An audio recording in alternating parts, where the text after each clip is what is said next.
एक असंवैधानिक एक्ट सामान्य वर्ग के छात्र छात्राओं पर लादा गया है केंद्र की भाजपा सरकार द्वारा, जिसका नाम है यूजीसी रेगुलेशन एक्ट 2026, जिसमें संविधान के आर्टिकल 14, 15 और 21 का सरासर उल्लंघन किया गया है। सदन में उसे पास भी कर दिया गया और उसको लागू भी करवा दिया गया है। उसे रोल बैक करने के उद्देश्य से हम लोगों ने एक समन्वय समिति का गठन किया है, जिसमें सामान्य वर्ग के जो प्रमुख हैं उनको जोड़ा गया है। उसका नाम है स्वर्ण समाज समन्वय समिति। और इस स्वर्ण समाज समन्वय समिति ने 8 मार्च को महाआंदोलन की घोषणा की है दिल्ली रामलीला मैदान में। अब दिल्ली रामलीला मैदान में सामान्य वर्ग के नागरिकों को इकट्ठा करने के लिए मेरे साथ राष्ट्रीय संरक्षक और संभाग अध्यक्ष और जिला अध्यक्षों को लेकर हम जिले वाइज कलेक्टरों को ज्ञापन भी दे रहे हैं और प्रेस वार्ता के माध्यम से युद्ध स्तर पर जिले के गांव-गांव तक हमारा आमंत्रण भी हम भेज रहे हैं, क्योंकि समय बहुत कम है हमारे पास और प्रेस एकमात्र ऐसा साधन है, सोशल मीडिया एकमात्र ऐसा साधन भी हमारा बचा है जिसके माध्यम से युद्ध स्तर पे हम लोगों तक ये मैसेज पहुंचा सके कि ये महाआंदोलन आपके बच्चों के उज्जवल भविष्य का है, आप पहुंचो। आज आगरा में हम आए हैं। आज के दिन हमारा 4 जिला का ये आयोजन है। हम मथुरा कर चुके हैं, आगरा है, आगे भी 2 जिले हमको करने हैं। ज्ञापन भी आगरा मजिस्ट्रेट श्री को देना है हमें, डीएम साहब को।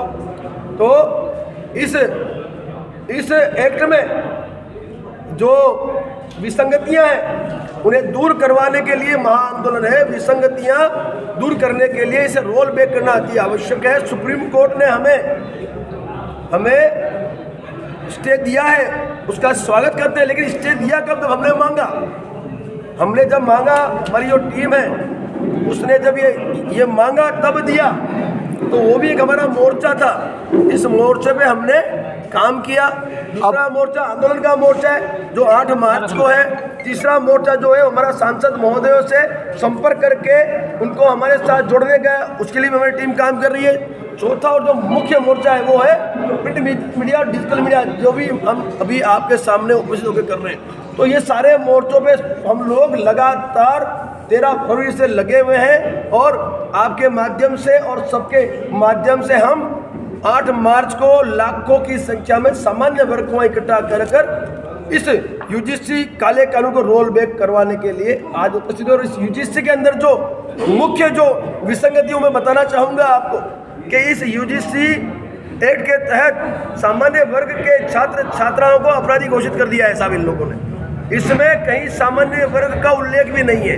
इसमें यदि फरियादी आरोप लगाता है और आरोपी निर्दोष साबित होता है तो फरियादी पर कोई कार्रवाई नहीं होगी, ऐसा तो कानून थोड़ी चलेगा। फिर जो फरियादी है उसकी पहचान गुप्त रखी जाएगी, आरोपी को यही नहीं पता होगा कि उसको फरियाद किसने की, ये भी गलत बात है। फिर समता समिति बनी है, इनकी समिति में कोई सामान्य वर्ग का आदमी नहीं लिया। उसके साथ साथ संचालकों को डराया धमकाया इसमें, उनके लिए भी इन्होंने कई इसमें प्रावधान रखा कि यदि आपने समिति के उसको नहीं माना तो आपको आपकी जो मान्यता रद्द कर दी जाएगी। यानी कुल मिला के सामान्य वर्ग के छात्र छात्राओं पर इन्होंने तुरंत कार्रवाई के लिए इससे आदेश किया है। तो ये जो काला कानून है उसे रोल बैक करवाने के लिए आज आपके सामने हम उपस्थित हैं। भाजपा के लोग कहते हैं कि ये अभी तक सुप्रीम कोर्ट में है, अब फिर आप जल्दबाजी। अरे साहब, मैं यही तो कहता हूँ, सुप्रीम कोर्ट में कौन गया? हम गए। संसद में पास किसने किया? सरकार ने किया। तो वापस क्यों लेते? अब ले लो वापस। यदि आपको सुप्रीम कोर्ट का इतना मान सम्मान है, जब सुप्रीम कोर्ट ने इस पर आपत्ति दर्ज कर दी तो आपका तुरंत आपको उस पर कार्रवाई करनी थी। अभी तक कोई बयान आया? एक इनके जो शिक्षा मंत्री ये कहते हैं कि भाई किसी से अन्याय नहीं होने देंगे। आप अन्याय होने की बात तो कर रहे हो, उसमें लिख दिया आपने अन्याय। आप यदि सही में ईमानदार हो तो इसको वापस ले लो, जितनी भी विसंगतियां दूर कर दो और उसको लागू कर दो। हमने क्या मना किया? तो जो सरकार है जिसने सदन में पास किया है तो उसको वापस लेने की सत्ता उसके पास है। संसद सत्र चल रहा है, आप वापस ले लो। और वापसी की मांग कर रहे हैं या करेक्शन की मांग? नहीं साहब, पहले वापस होगा। सब करेक्शन ऐसे थोड़ी हो जाएगा, पहले ये रोल बैक होगा, उसके बाद विसंगतियां जो है जो हमने लिखित में दी है उनको हमने नेशनल प्रेस की थी उसमें लिखित में दी है, तो वो पहले इसको रोल बैक करे, फिर विसंगतियां जो है वो उसको दूर करे, फिर इसको लागू करे। हमें क्या आपत्ति, हमें कोई आपत्ति, लेकिन अभी कोर्ट ने स्टे लगाया है, कोर्ट ने स्टे, तो क्या आप इस पर संतुष्ट हैं या और कार्रवाई होगी जो आंदोलन हो रहा है? कोर्ट ने स्टे लगाया है साहब, स्टे 19 तक है, ठीक है, लॉलीपॉप दे दिया सरकार ने, ताकि जो माहौल है, जो एक विद्रोह शुरू हुआ था, एक आक्रोश शुरू हुआ था, उसको रोका जा सके। ये तो एक राजनीतिक पैंतरा था, चाल चली थी सरकार के द्वारा, और सरकार कहीं ना कहीं सरकार दबाव में आके ये करवा रही है, ऐसा ज्ञात हो रहा है। सुप्रीम कोर्ट ने संज्ञान में क्यों लिया? भाई सुप्रीम कोर्ट सर्वोच्च न्यायालय यदि वो कह रही है कि ये जो है वो गैर बंधारणीय है या गैर संवैधानिक है, तो साहब सरकार को तुरंत इस पर एक्शन लेना चाहिए। क्यों नहीं लिया अभी तक? सरकार का कोई स्टेटमेंट आया कि हम रोल बैक कर रहे हैं, हम विसंगतियां दूर करें? कोई स्टेटमेंट नहीं आया। दूसरा रहा साहब, सुप्रीम कोर्ट में हम गए तो हमें राहत मिली, और नहीं चाहते तो क्या होता? ये तो हमारी रणनीति का भाग था कि हमारा कानूनी जो क्षेत्र है, जो हमारा मोर्चा है, उसमें से हमने मूवमेंट किया, हमको सफलता मिली, बाकी लागू हो ही गया था। कितने बच्चे आज इसके प्रताड़ित होते थे, लेकिन मैं ये कहता हूँ सरकार ने लागू किया तो सरकार ही वापस करे, हमें ये मांग है।